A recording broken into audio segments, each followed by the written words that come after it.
Perkenalkan, saya Gede Adi Nugroho Chandra Setarwijaya dari program studi kearsipan. Di sini saya akan membahas mengenai tugas 1 logika. Dalam logika, term atau terminus adalah kata atau kumpulan kata yang berfungsi sebagai subjek atau predikat dalam sebuah proposisi atau pernyataan. Term bukanlah kebenaran atau kesalahan itu sendiri, tetapi merupakan fondasi dari proposisi yang bisa benar atau salah. Term dibagi menjadi banyak jenis berdasarkan kriteria yang berbeda. Berikut penjelasannya. 1. Berdasarkan luasnya atau ekstensi. Mengacu pada sejauh mana term tersebut meliputi anggota dari suatu kelas atau golongan. Yang pertama, term universal.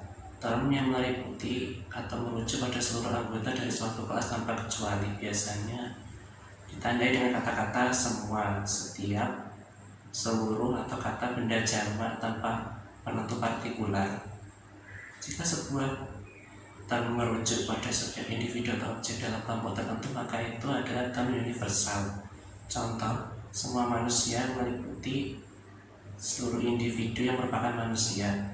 Setiap mahasiswa meliputi seluruh individu yang berstatus mahasiswa. Bunga, jika digunakan dalam konteks umum yang merujuk pada seluruh jenis bunga, misalnya kalimat bunga membutuhkan air. Term partikular, term yang hanya meliputi atau merujuk pada sebagian anggota dari suatu kelas, biasanya ditandai dengan kata-kata seperti beberapa, sebagian, tidak semua, kebanyakan, atau angka tertentu yang kurang dari total. Term ini hanya mencakup beberapa dari anggota dalam kelompok, tidak seluruhnya. Contoh, beberapa mahasiswa hanya merujuk pada sebagian dari total mahasiswa. Sebagian hewan hanya merujuk pada sebagian jenis atau individu hewan, 5 orang. Merujuk pada jumlah spesifik yang merupakan sebagian dari total orang. Term singular, term yang hanya meliputi atau merujuk pada satu individu atau objek spesifik, bisa berupa nama diri atau proper noun, deskripsi unik, atau kata penunjuk tunggal. Ini adalah term yang paling sempit luasnya, hanya merujuk pada satu entitas tunggal. Contoh, Socrates merujuk pada satu individu bernama Socrates. Gunung Everest merujuk pada satu gunung spesifik. Presiden pertama Indonesia merujuk pada satu individu dengan deskripsi unik tersebut. Berdasarkan maknanya atau komprehensi, mengacu pada apakah term tersebut menunjukkan suatu benda konkret atau suatu kualitas atau sifat abstrak. Term konkret, term yang merujuk pada suatu objek, benda, atau entitas yang eksis secara fisik atau dapat ditangkap oleh indera. Ini adalah term yang menunjukkan sesuatu yang berwujud atau memiliki keberadaan fisik. Contoh, meja, benda fisik yang dapat dilihat atau diraba. Kucing, makhluk hidup fisik. Kota Jakarta, tempat geografis fisik. Term abstrak, term yang merujuk pada kualitas, sifat, keadaan, atau hubungan yang tidak eksis sebagai objek fisik, tetapi sebagai konsep atau gagasan. Term ini menunjukkan atribut atau karakteristik yang lepas dari objek spesifik. Contoh, keadilan, suatu konsep atau sifat, bukan benda. Keindahan, suatu kualitas atau sifat. Keberanian, suatu sifat karakter. Berdasarkan kualitasnya, afirmatif atau negatif, mengacu pada apakah term tersebut menyatakan keberadaan atau ketiadaan suatu sifat. Term yang menyatakan adanya kehadiran suatu sifat atau keadaan, term ini tidak selalu berarti baik, tetapi hanya menyatakan apa adanya, menyatakan afirmasi atau keberadaan dari suatu karakteristik. Contoh, sehat, setuju, teratur. Term negatif, term yang menyatakan tidak adanya atau ketiadaan suatu sifat atau keadaan, seringkali ditandai dengan prefiks seperti tidak, bukan, non, a, in, dan lain-lain. Menyatakan negasi atau ketiadaan dari suatu karakteristik. Contoh, tidak sehat, bukan mahasiswa. anonim, ilegal.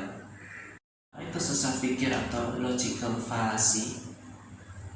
Sesat pikir atau logical fallacy adalah kesalahan dalam penalaran atau struktur argumen yang membuat argumen tersebut tampak valid atau meyakinkan, padahal secara logis tidak mendukung kesimpulan yang ditarik. Intinya ada celah atau cacat dalam alur pemikiran dari premis ke kesimpulan. Sesat pikir membuat argumen menjadi lemah atau tidak relevan, meskipun kesimpulannya mungkin saja benar, tapi kebenarannya tidak terbukti oleh argumen yang cacat tersebut. Mengenal sesat pikir penting agar kita tidak mudah tertipu oleh argumen yang terdengar meyakinkan namun tidak didukung oleh nalar yang lurus. Contoh bentuk sesat pikir. Ada banyak sekali jenis sesat pikir. Berikut adalah penjelasan dan contoh dari 3 jenis yang umum ditemui. 1. Ad hominem atau menyerang pribadi. Sesat pikir ini terjadi ketika seseorang menolak atau merendahkan argumen orang lain dengan menyerang karakter, motif, status, atau aspek personal orang tersebut. Alih-alih membahas substansi argumennya, argumen ad hominem mencoba mendiskreditkan argumen dengan mendiskreditkan si pembicara. Contohnya, argumen A, saya pikir kita harus meningkatkan anggaran pendidikan untuk memperbaiki kualitas sekolah. Respon B, mengapa kita harus menggunakan dia? Dia kan hanya seorang guru biasa, tidak punya pengalaman di bidang keuangan negara. Analisis. Respon B tidak membahas apakah argumen A tentang peningkatan anggaran pendidikan itu baik atau buruk secara logis atau faktual. Sebaliknya, B menyerang kualifikasi atau status A sebagai guru. Strongman atau manusia jerami. Sesat pikir ini terjadi ketika seseorang salah merepresentasikan atau menyederhanakan argumen lawan ke bentuk yang lebih lemah atau terdistorsi, dalam kurung manusia jerami, kemudian menyerang argumen yang disederhanakan itu, seolah-olah itu adalah argumen asli lawan. Tujuannya adalah agar argumen yang diserang jadi lebih mudah dikalahkan. Contohnya, argumen A, saya pikir peraturan tentang penggunaan plastik sekali pakai perlu diperketat untuk mengurangi sampah. Respon B, oh jadi Anda ingin melarang total penggunaan plastik sama sekali dan membuat semua orang kesulitan bawa belanjaan. Itu ide yang konyol dan tidak praktis. Analisis. Argumen A hanya menyarankan memperketat peraturan, bukan melarang total. Respon B mendistorsi argumen A menjadi posisi ekstrim atau melarang total yang lebih mudah diserang. 3. Post hoc ergo propter hoc. Setelah ini maka karena ini.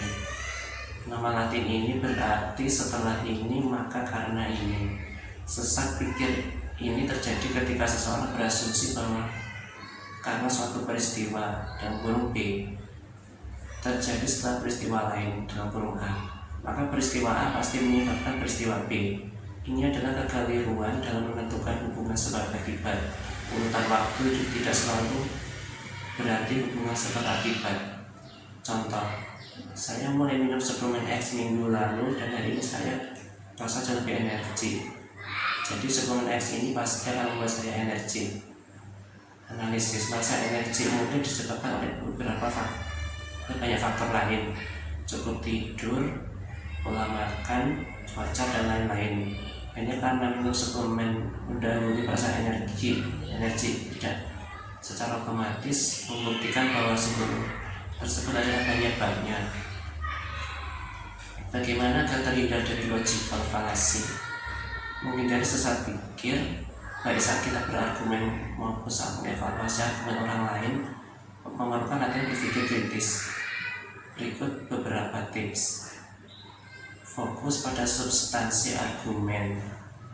Saat mendengar atau membaca argumen, usahakan untuk mengidentifikasi premis atau alasan, dan sebenarnya bukti dan kesimpulan. Jangan mudah teralihkan oleh hal-hal di luar argumen itu sendiri, emosi pembicara, status, dan lain-lain. Identifikasi premis dan kesimpulan. Bedah argumen yang Anda hadapi, apa saja dasar-dasar yang diberikan dalam premis, apa yang ingin diberikan dari dasar-dasar itu atau kesimpulan. Apakah kesimpulan benar-benar mengikuti dari premis secara logis? Cek relevansi. Pastikan bahwa premis yang diberikan benar-benar relevan dengan kesimpulan yang ditarik. Apakah bukti yang disajikan benar-benar mendukung klaim utama? Waspadai emosi. Sesat pikir seringkali memanfaatkan emosi, takut, marah, simpati, dan lain-lain untuk mengaburkan nalar. Jika suatu argumen terasa sangat memicu emosi, jeda sejenak dan analisis strukturnya secara rasional. Jangan asumsi buruk. Pertimbangkan prinsip kebaikan atau charity. Saat mengevaluasi argumen orang lain, terutama yang tidak Anda setujui, coba pahami posisi mereka dengan interpretasi terbaik yang memungkinkan. Jangan langsung membuat manusia jerami dari argumen mereka. Asumsikan bahwa lawan bicara Anda tulus dan mencoba berargumen secara rasional meskipun mereka mungkin keliru. Perkaya pengetahuan. Pelajari berbagai jenis sesat pikir yang umum agar lebih mudah mengidentifikasinya saat muncul. Buku logika dan sumber daya online banyak membahas ini. Refleksi diri. Saat menyusun argumen sendiri, periksa kembali apakah alur pikir Anda sudah lurus, apakah Anda menyerang orangnya atau gagasannya, apakah Anda membuat klaim akibat tanpa bukti kuat, apakah Anda hanya mengulang kesimpulan sebagai premis. Demikian penjelasan dari saya mengenai logika sebagai gagasan. Mohon maaf apabila ada kesalahan dalam pembuatan video ini. Sekian dan terima kasih.